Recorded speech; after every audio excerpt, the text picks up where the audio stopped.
ಪ್ರಕೃತಿಯ ಮಡಿಲಲ್ಲಿ ಪಚ್ಚೆ ಪೈರುಗಳ ನಡುವೆ ಕಂಗೊಳಿಸುತ್ತಿದ್ದ ಆ ಸುಂದರ ಹಳ್ಳಿ. ಬೆಳಗಿನ ಸೂರ್ಯನ ಕಿರಣಗಳು ಬೀಳುತ್ತಿದ್ದಂತೆ ಇಡೀ ಹಳ್ಳಿ ಹೊಸ ಹುರುಪಿನಿಂದ ಕಂಗೊಳಿಸುತ್ತಿತ್ತು. ಅದೇ ಹಳ್ಳಿಯ ತುದಿಯಲ್ಲಿತ್ತು ರತ್ನಗಿರಿ ಎನ್ನುವ ದೊಡ್ಡ ಪುರಾತನ ಬಂಗಲೆ. ಆ ಬಂಗಲೆಯ ಅಸಲಿ ಶಕ್ತಿ ಮನೆಯ ಯಜಮಾನಿ ಸುಮತಿಯಮ್ಮ. ಊರಿನಲ್ಲಷ್ಟೇ ಅಲ್ಲ, ಮನೆಯಲ್ಲೂ ಅವರ ಮಾತೆಂದರೆ ವೇದವಾಕ್ಯ. ಶ್ರೀಮಂತಿಕೆಯ ಜೊತೆಗೆ ಶಿಸ್ತು, ಪದ್ಧತಿ ಮತ್ತು ಧರ್ಮವನ್ನು ಚಾಚೂ ತಪ್ಪದೆ ಪಾಲಿಸುವ ಅತ್ಯಂತ ಬುದ್ಧಿವಂತ ಮಹಿಳೆ ಈ ಸುಮತಿಯಮ್ಮ. ಆದರೆ ಆ ಬಂಗಲೆಯ ಒಳಗೆ ನಡೆಯುತ್ತಿದ್ದ ಕಥೆಯೇ ಬೇರೆ. ಸುಮತಿಯಮ್ಮನ ದೊಡ್ಡ ಸೊಸೆ ಅನಿತಾ ನೋಡುವುದಕ್ಕೆ ಸುಂದರವಾಗಿದ್ದರೂ ಆಡಂಬರ ಮತ್ತು ಬಂಗಾರದ ಒಡವೆಗಳ ಮೇಲೆ ಅವಳಿಗೆ ಅಪಾರ ಆಸೆ. ಸದಾ ಈ ಮನೆಗೆ ನಾನೇ ಒಡತಿ ಎಂಬ ಅಹಂಕಾರದಲ್ಲಿ ತೇಲುತ್ತಿದ್ದಳು. ಇತ್ತ ಚಿಕ್ಕ ಸೊಸೆ ದೇವಿಕಾ ಅನಿತಾಗೆ ಸಂಪೂರ್ಣ ವಿರುದ್ಧ. ಅತ್ಯಂತ ಶಾಂತ ಸ್ವಭಾವ, ಅಮಾಯಕರ ಮೇಲೆ ಪ್ರೀತಿ ಮತ್ತು ಪ್ರತಿಯೊಂದು ವಿಚಾರವನ್ನು ಸೂಕ್ಷ್ಮವಾಗಿ ಗಮನಿಸುವ ತೀಕ್ಷ್ಣ ಬುದ್ಧಿವಂತೆ. ಸುಮತಿಯಮ್ಮ ಇಬ್ಬರು ಸೊಸೆಯಂದಿರನ್ನು ತಮ್ಮ ಮಲಗುವ ಕೋಣೆಗೆ ಕರೀತಾರೆ. ಅಲ್ಲಿರುವ ಹಳೆಯ ಮರದ ಬೀಗ ತೆರೆದು ರೇಷ್ಮೆ ಬಟ್ಟೆಯಲ್ಲಿ ಸುತ್ತಿಟ್ಟಿದ್ದ ಒಂದು ಪಾರಂಪರಿಕ ಹಾರವನ್ನು ಹೊರಗೆ ತೆಗಿತಾರೆ. ಹೇಳಿ ಅತ್ತಿಯವರೇ, ಹಬ್ಬದ ದಿನ ನಿಮ್ ರೂಮಿಗೆ ಕರೆದು ಏನೋ ತೋರಿಸ್ತಿದ್ದೀರಲ್ಲ, ಏನಿದು? ಹೌದತ್ತೆಯವರೇ, ಪೂಜೆಗೆ ಸಮಯ ಆಗ್ತಿದೆ. ಏನಾಗ್ಬೇಕಿತ್ತು ಹೇಳಿ? ಮಕ್ಳೇ, ಇದು ನಮ್ಮ ರತ್ನಗಿರಿ ಮನಿತನದ ಪಾರಂಪರಿಕ ವಜ್ರದ ಹಾರ. ತಲೆಮಾರಿನಿಂದ ಬಂದು ಅತ್ಯಂತ ಜಾಗರೂಕತೆಯಿಂದ ಕಾಪಾಡಿಕೊಂಡು ಬಂದಿರೋ ಆಭರಣ ಇದು. ಅಬ್ಬಾ ಅತ್ತೆಯವರೇ, ಇದು ಇದು ನಿಜವಾದ ವಜ್ರದ ಹಾರನಾ? ನಾನೀ ಮನೆಯಲ್ಲಿ ಇಷ್ಟೊಂದು ವರ್ಷದಿಂದಿದ್ದೀನಿ, ಇದನ್ನ ಎಂದೂ ನೋಡಿರ್ಲಿಲ್ವಲ್ಲ. ತುಂಬಾ ಸುಂದರವಾಗಿದೆ ಅತ್ತಯ್ಯವರೇ. ನಮ್ಮ ಮನೆತನದ ಆಭರಣ ನೋಡೋದಕ್ಕೆ ಎಷ್ಟು ದಿವ್ಯವಾಗಿ ಕಾಣಿಸ್ತಿದೆ. ನೋಡಿ ಮಕ್ಳೇ, ಈ ಹಾರದ ಬೆಲೆ ಕೋಟಿಗೂ ಹೆಚ್ಚು.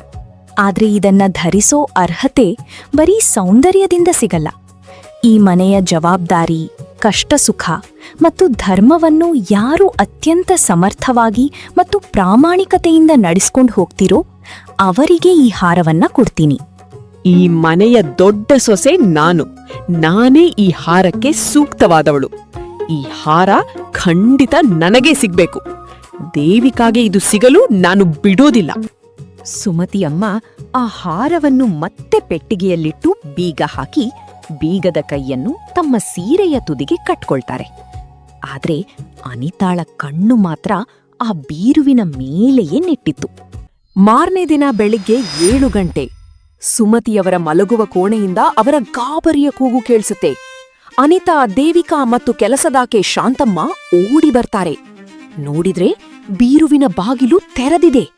ವಜ್ರದ ಹಾರ ಕಾಣೆಯಾಗಿದೆ. ಅಯ್ಯೋ ಭಗವಂತ, ನನ್ನ ಬೀಗದ ಕೈ ನನ್ನತ್ರನೇ ಇತ್ತು. ಈ ಬೀರು ಹೇಗ್ ತೆರೀತು? ಆ ವಜ್ರದ ಹಾರ ಎಲ್ಲೋಯ್ತು? ಅತ್ತೆಯವರೇ, ಈ ಮನೆಯಲ್ಲಿ ನಮ್ಮನ್ನು ಬಿಟ್ರೆ ಇರೋದು ಈ ಕೆಲಸದವಳು ಶಾಂತಮ್ಮ ಮಾತ್ರ. ಇವಳೇ ಆ ಹಾರವನ್ನ ಕದ್ದಿರೋದು. ತಕ್ಷಣ ಪೊಲೀಸರನ್ನ ಕರೆದು ಇವಳನ್ನು ಜೈಲಿಗೆ ಹಾಕ್ಸೋಣ. ಅಮ್ಮ, 10 ವರ್ಷದಿಂದ ನಿಮ್ ಮನೇಲಿದ್ದೀನಿ. ಒಂದು ಸೂಜಿಯನ್ನು ಮುಟ್ಟಿದವಳಲ್ಲ ನಾನು. ನನ್ ಕಳ್ಳಿ ಅಲ್ಲ ಅಮ್ಮ, ನನ್ನ ನಂಬಿ. ಅಕ್ಕ, ನಿಲ್ಲಿ.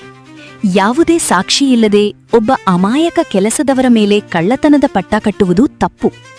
ಅತ್ತೆಯವರೇ, ನನಗೆ 12 ಗಂಟೆಗಳ ಸಮಯ ಕೊಡಿ. ಪೊಲೀಸರು ಬರುವ ಮೊದಲು ನಾನೇ ಈ ಮನೆಯ ನಿಜವಾದ ಕಳ್ಳ ಯಾರು ಅಂತ ಕಂಡುಹಿಡಿತೀನಿ. ಸರಿ ಹುಡುಕು ದೇವಿಕಾ, ಕೊನೆಗೆ ಆ ಹಾರ ಶಾಂತಮ್ಮನ ಹತ್ರವೇ ಸಿಗೋದು ನೋಡು. ಸರಿ ದೇವಿಕಾ, ಸಂಜೆವರೆಗೂ ನಿನಗೆ ಟೈಮ್ ಕೊಡ್ತೀನಿ. ಯಾರು ಕಳ್ಳರಂತ ಸಾಕ್ಷಿ ಸಮೇತ ಕಂಡ್ಹಿಡಿ. ಇಲ್ಲಾಂದ್ರೆ ನಾಳೆ ಬೆಳಿಗ್ಗೆನೇ ಪೊಲೀಸ್ ಸ್ಟೇಷನ್ಗೆ ಫೋನ್ ಮಾಡ್ಬೇಕಾಗತ್ತೆ. ಹೀಗೆ ದೇವಿಕಾಗೆ 12 ಗಂಟೆಗಳ ಟೈಮ್ ಸಿಗತ್ತೆ. ದೇವಿಕಾ ಯಾರಿಗೂ ಗೊತ್ತಾಗದ ಹಾಗೆ ಬೀರು ಮತ್ತು ರೂಮ್ ಹತ್ತಿರ ಸಣ್ಣ ಸಣ್ಣ ವಿಷಯಗಳನ್ನ ಚೆಕ್ ಮಾಡೋಕೆ ಶುರು ಮಾಡ್ತಾಳೆ. ಮುಂದೇನಾಯ್ತು? ದೇವಿಕಾ ಕಳ್ಳನನ್ನ ಹೇಗೆ ಕಂಡುಹಿಡಿತಾಳೆ? ಮುಂದಿನ ದೃಶ್ಯದಲ್ಲಿ ನೋಡೋಣ.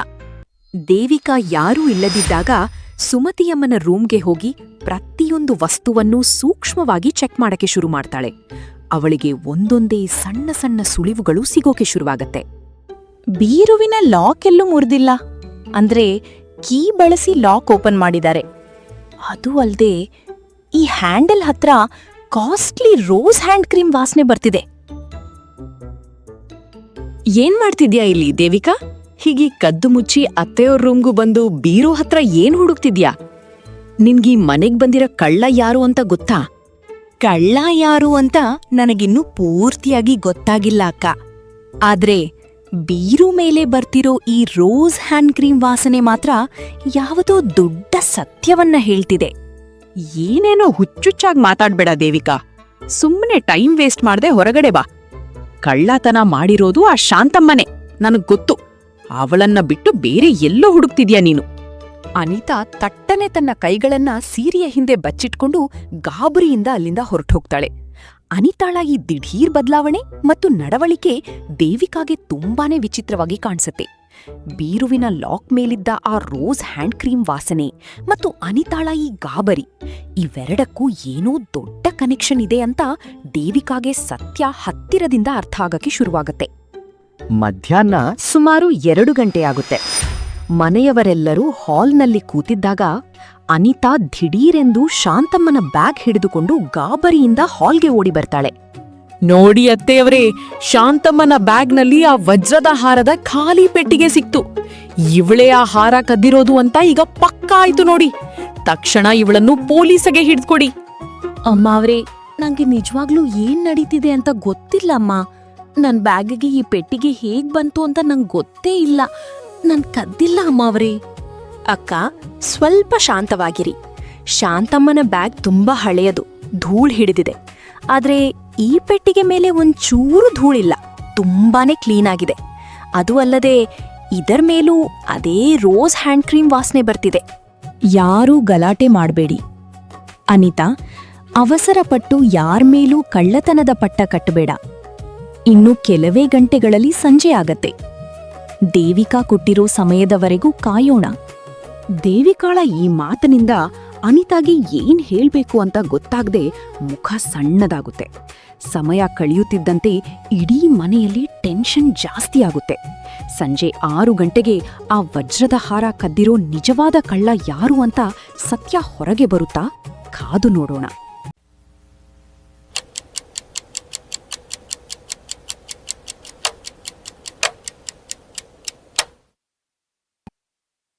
ಸಂಜೆ 6 ಗಂಟೆ ಆಗತ್ತೆ. ಮನೆಯವರೆಲ್ಲರೂ ಹಾಲ್ನಲ್ಲಿ ಬಂದು ಕೂರ್ತಾರೆ.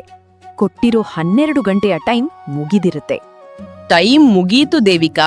ನಿಂಗೆ ಯಾರೂ ಕಳ್ಳರು ಅಂತ ಹುಡುಕೋಕಾಗ್ಲಿಲ್ಲ. ಈಗ್ಲಾದ್ರೂ ಸುಮ್ಮನೆ ಪೊಲೀಸ್ಗೆ ಫೋನ್ ಮಾಡೋಣ. ಅಗತ್ಯವಿಲ್ಲ ಅಕ್ಕ. ಈ ಮನೆಯಲ್ಲಿ ಯಾರೂ ಹೊರಗಿನವರು ಕದ್ದಿಲ್ಲ.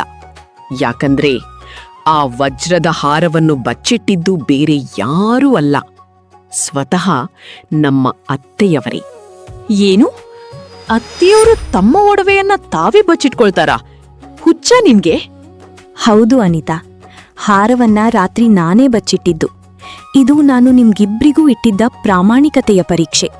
ಒಂದು ಕಷ್ಟದ ಸಿಚುವೇಶನ್ ಬಂದಾಗ ಯಾರು ಜವಾಬ್ದಾರಿಯಿಂದ ನಡ್ಕೊಳ್ತೀರಾ ಅಂತ ನೋಡ್ಬೇಕಿತ್ತು. ಅನಿತಾ, ನೀನು ಹಾರದ ಆಸೆಗೆ ಬಿದ್ದು ಶಾಂತಮ್ಮನ ಮೇಲೆ ಗೂಬೆ ಕೂರ್ಸೋಕೆ ನೋಡಿದೆ. ಆದ್ರೆ ದೇವಿಕಾ, ನೀನು ಒಡವೆಗಿಂತ ಒಬ್ಬ ಬಡ ಮಹಿಳೆಯ ಮರ್ಯಾದೆಗೆ ಬೆಲೆ ಕೊಟ್ಟೆ. ನಿನ್ನ ತೀಕ್ಷ್ಣ ಬುದ್ಧಿಯಿಂದ ಸತ್ಯ ಕಂಡುಹಿಡಿದೆ. ಈ ಹಾರ ಧರಿಸೋ ಅರ್ಹತೆ ನಿನಗೇ ಇದೆ ದೇವಿಕಾ. ಅನಿತಾಗೆ ತನ್ನ ತಪ್ಪಿನ ಅರಿವಾಗಿ ಕ್ಷಮೆ ಕೇಳ್ತಾಳೆ. ಸುಮತಿಯಮ್ಮ ಪ್ರೀತಿಯಿಂದ ಆ ವಜ್ರದ ಹಾರವನ್ನ ದೇವಿಕಾಗೆ ಹಾಕ್ತಾರೆ. ಹೀಗೆ ರತ್ನಗಿರಿ ಬಂಗಲೆಯಲ್ಲಿ ದೇವಿಕಾಳ ಬುದ್ಧಿವಂತಿಕೆಯಿಂದ ಸತ್ಯ ಗೆಲ್ಲುತ್ತೆ. ಈ ಕಥೆ ನಿಮ್ಗೆ ಇಷ್ಟ ಆಗಿದ್ರೆ ವಿಡಿಯೋಗೆ ಲೈಕ್ ಮಾಡಿ, ಕಾಮೆಂಟ್ ಮಾಡಿ, ಹಾಗೆ ನಮ್ಮ ಚಾನೆಲ್ಗೆ ಸಬ್ಸ್ಕ್ರೈಬ್ ಆಗೋದನ್ನ ಮರಿಬೇಡಿ. ಮುಂದಿನ ಕಥೆಯೊಂದಿಗೆ ಮತ್ತೆ ಸಿಗೋಣ. ಧನ್ಯವಾದಗಳು.